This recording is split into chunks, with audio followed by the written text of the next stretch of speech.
What's up, guys? Welcome back to Let's Play Basara 3! Alright, so we're finally going to be taking on one of those incidental side characters this time around, who I passed up before, but now I want to demonstrate on screen. So before we do that, I'm going to obviously show how the tides have turned. Mitsunari is going to take out Oichi again, just as before. So we won't have to deal with her this time around. I want to adjust my setup really quick because we have a new weapon I can equip. So, let's show that off. It's a boomstick! It's like a double-barrel shotgun, which would be impossible to rapid-fire as fast as she does. Not that it's not already impossible for her to rapid-fire the muzzle loaders like she does, but it's whatever. You can also see on her her character model there, you can see the rocket launcher and machine gun we'll be getting later on. So I'm looking forward to showing that off. Let's go ahead and get her an accessory. So this may be the last Basara 3 video that I'll be publishing in 2017. We'll see what happens. But we're very close to the new year, so I just wanted to say thank you for everyone who has supported me and supported this Let's Play and the other Let's Plays that I've done. I feel like I've had a great year. I hate that the Dragon Quest Heroes Let's Play is dragging its feet so much in terms of views. But as far as this one goes, I'm pretty happy with how it's doing. It's not doing quite as good as Basara 2 Heroes, but I really don't even know why that one got as popular as it did. And I'm having a lot of fun with this. This has really been like the pinnacle of what everything has been building up to in terms of the Basara Let's Plays, and hopefully sometime before the end of 2018 I'll begin Basara 4, but I have a lot of other games I want to get through before then. I'm kind of saving Basara 4 for later on down the road when I have a bigger audience of people who want to see the Basara Let's Plays, and I've gone through a couple of other Musou games and some other franchises and kind of broadened my horizons a little bit, spread my wings, and gotten everybody used to the different franchises that I enjoy. So there's quite a few other franchises that I enjoy that I want to talk about, and I'm very excited to talk about Berserk and Fire Emblem because those are two series that are some of my absolute favorites, and it just so happens that they have Musou games, and I'm just so giddy and excited about it. Alright, so we're going to be fighting Yoritsuna here, and I really can't say anything about him. He's one of 4 or 5 different characters in this game that are non-playable. You purely fight against them, and they, as far as I can tell, I did some research, he has no real... it's Yoritsuna Amnagena Koji or something like that, and I really don't know what his historical significance is. I did some research, and the only articles I could find were Basara-related articles, so I really can't find anything about this guy. But at least in the context of the game, we know that he is a daimyo that is in charge of this forest area, so he is the tree hugger for Basara, as I referred to him as before. And he is, again, he's not terribly interesting, he's not terribly difficult. The only anime appearance that this character makes is in Judge End, when, not in Judge End, and I always get the two confused for whatever reason. In the last party, when the fake letters that Ieyasu did not intentionally send out, but Hideaki Kobayakawa sent out in his name, all of the outlying generals received them, and you briefly see these incidental side characters receive them. And that's the only time we ever see them on screen. They don't participate really in the Battle of Sekigahara, and I don't think it's possible to recruit these guys as some of your potential combatants during Sekigahara. So they really just kind of stand on the sidelines as incidental little obstacles for us to trample in our conquest of the warring states. So we have a new ability from Magoichi Saika, which is the grenades. So by tapping R1, we will throw out a set of hand grenades, one in each hand.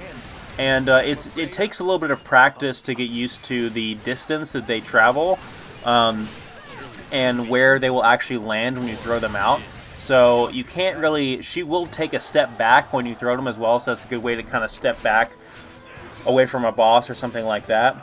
But you shouldn't really be dependent on that because you have to know exactly how... You can't really use them at point-blank range and have them actually land on the enemy. And I'll be using them interchangeably with her other abilities in her combat sandbox, but I may forget to use them occasionally. I do apologize for that. But Getting the timing and the distance correct is tricky with her. Yeah, see, that time I wasn't nearly close enough, so we'll just try it again right here. And this splash damage is pretty okay. It can kill maybe 4 or 5 small, regular enemies. So essentially what we're doing here in this stage is we're just going around the complex in the center, and we are capturing all of the control points around the center of the map where Yoritsuna is located. Eventually we'll get inside the complex and we'll be able to take him on. The whole thing is a giant wood castle, essentially, which makes perfect sense, knowing who we're dealing with.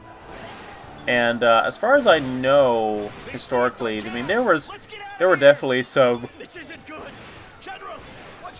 impressive wooden structures back then, but nothing quite to the extent as what we're seeing here. This is very fantastical and over the top. Man, this is going to sound perverted, I know, but I cannot get enough of Magoichi's muscular back as we look at her during gameplay. It's pretty awesome. There's a demonstration there of one of her aerial attacks. I don't know if I saw that, or if I demonstrated that in the previous video, but when you jump and hit triangle, she will drop to the ground and cause an explosion with her rocket launcher, which is pretty cool. Whereas if you were to jump and hit square, you would use an aerial attack that is dependent on whatever weapon you have equipped. So if it's your pistol, you may get out 1 or 2 shots. If it's the shotgun and you jump and hit square, she'll try to do like a 360 no scope, and she'll try to just use the spread to catch any enemy that's around you. It's somewhat unreliable, but we'll use it occasionally.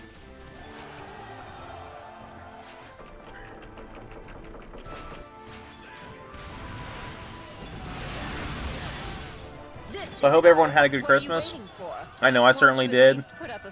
I finally got an English PS4 copy of Dragon Quest Heroes 2.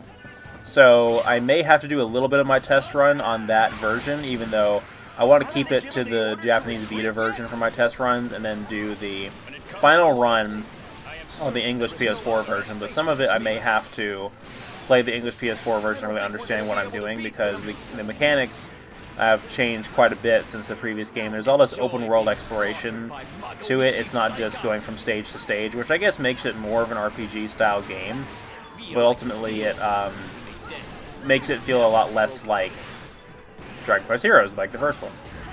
So there's an item over here that I know I've shown off in Basara previously, but I don't know if I've shown it off in Basara 3 yet, and it's the Lucky Mallet. I think we picked that up once when we were fighting Hideaki when we were playing as Mitsunari, but I'm not sure. So that basically that gives you that attack money status where you'll just get bonus money for killing enemies, and it lasts for a pretty generous amount of time. Oh, if I didn't say so before, Magoichi is fire elemental, and so her elemental damage on these weapons is fire, obviously. That's a really awkward animation when she fires the pistol in the air. We got out about 3 or 4 shots, but it just looks awkward with her like half squatting in the air like that.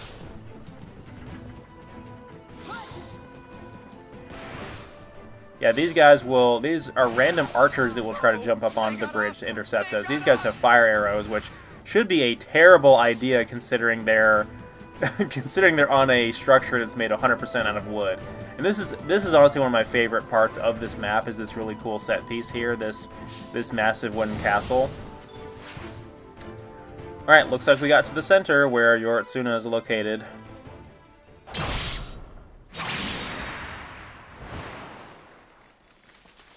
Is he gonna... He is. It is my friend.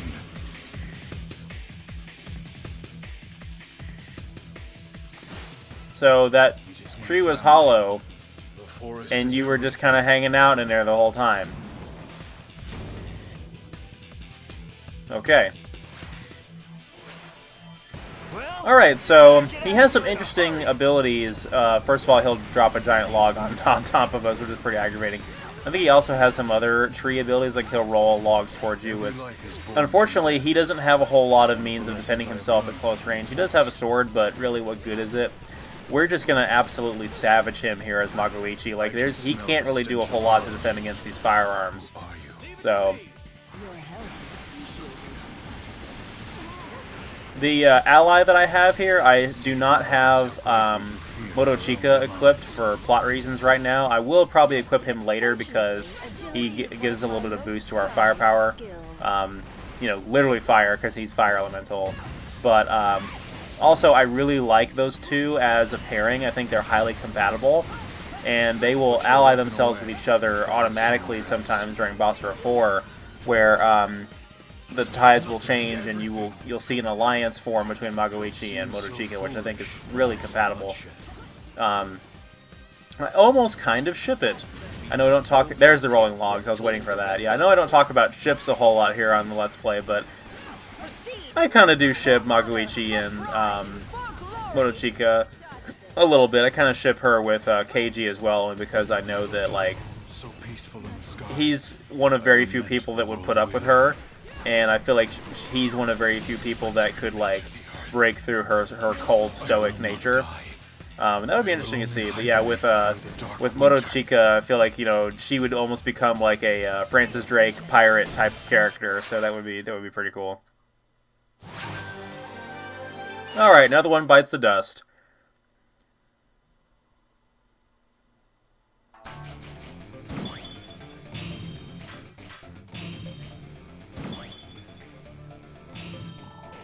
Ooh, another new weapon, too. That one looks pretty cool.